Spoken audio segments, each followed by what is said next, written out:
ചട്ടമ്പി നാട് എന്ന് പറയുന്നൊരു സിനിമ എടുത്താൽ ആ നാട്ടിലുള്ള ഒരുപാട് പേര്, അത് സൈക്കിളിൽ ബലൂൺ കെട്ടിവെച്ചേക്കുന്ന സലീമേട്ടനാണേലും സുരാജേട്ടനാണേലും ചായക്കടയിലിരിക്കുന്ന താടി വലിച്ചിരിക്കുന്ന പറയുന്ന ആളാണെങ്കിലും ഉൾപ്പെടെ എല്ലാവരും ജനാർദ്ദൻ ചേട്ടനും മമ്മൂക്കയും ഒക്കെ പല തരത്തിൽപ്പെട്ട കഥാപാത്രങ്ങളെയാണ് പോർട്രേറ്റ് ചെയ്തെടുക്കുന്നത്. ഈ ഒരു ഇരിപ്പിൽ ഷാഫി സാറിന്റെ ഇരിപ്പും കോൺട്രിബ്യൂഷൻ ഉണ്ടോ കഥാപാത്രങ്ങൾ ഉണ്ടാക്കുന്നതിൽ? ചട്ടമ്പിനാട് ആലോചിക്കാനിരിക്കുന്നത് തന്നെ ശൂന്യമായ മനസ്സോടെ, ഒന്നുമില്ലാതെയാണ്, കഥ ഒന്നുമില്ലാതെ അടുത്ത മമ്മൂക്ക പ്രോജക്റ്റ് ഷാഫി ഡയറക്റ്റ് ചെയ്യുന്നു, ഞാൻ എഴുതുന്നു എന്ന് പറഞ്ഞായിരിക്കുന്നത്. അത് എൻ്റെ ഫ്ലാറ്റിലായിരിക്കുന്നത്.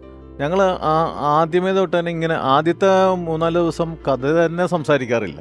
ലോകവിശേഷങ്ങളൊക്കെ പറഞ്ഞ് നാട്ടുവർത്താനൊക്കെ പറഞ്ഞ് ഇങ്ങനെ ഇരുന്ന് ഏതെങ്കിലും ഒരു സംഭവത്തിലേക്ക് ലാൻഡ് ചെയ്യും. അപ്പോൾ അതിൽ ആദ്യം ലാൻഡ് ചെയ്യുന്നത് മമ്മൂക്കയുടെ ക്യാരക്ടർ ഇങ്ങനെ കന്നഡയും മലയാളവും കലർന്ന ഒരു സ്റ്റൈലിലുള്ള ഒരു ക്യാരക്ടർ പിടിക്കാം എന്ന് മാത്രമാണ് ആകെയുള്ള ഒരു ചിന്ത വരുന്നത്.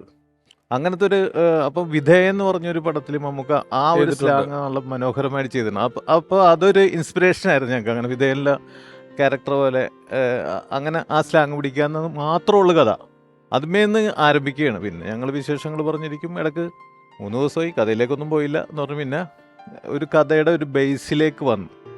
പിന്നെ കഥാപാത്രങ്ങൾ ഇങ്ങനെ ഓരോന്നോരോ ഇങ്ങനൊരു ക്യാരക്ടറാകുന്നു. അതിൽ ഷാഫിയും ഒരുപാട് ഔട്ട്പുട്ട് തരും. നമ്മൾ എന്ത് പറഞ്ഞാലും അതിനൊരു ബൗൺസിങ് എന്ന് പറയുന്ന സംഭവം ഉണ്ടല്ലോ. അപ്പോൾ നമുക്ക് സംസാരിച്ചുകൊണ്ടിരിക്കുമ്പോൾ നമ്മുടെ മുന്നിലൊരു മുഖം ഉണ്ടാകുക, അത് സംവിധായകനും കൂടി ആയിക്കഴിഞ്ഞാൽ നമുക്ക് പറയാനായിട്ടുള്ള ആവേശങ്ങളുണ്ടാവും.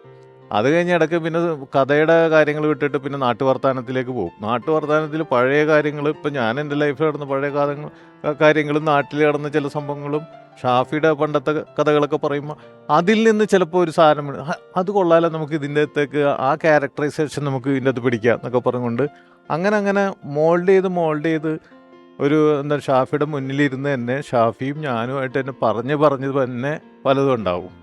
അങ്ങനെ ഒരു A to Z സംവിധായകൻ്റെ ഇൻവോൾവ്മെൻ്റ് ഉണ്ടാകുന്നതെന്ന് പറഞ്ഞാൽ അത് ഷാഫിയുടെ കൂടെ ഇരിക്കുമ്പോഴാണ് സാധാരണ സംഭവിക്കാറ്. അത് നല്ല എനിക്ക് ഏറ്റവും സിംഗിൾ ഡയറക്ടറാണ് ഷാഫി.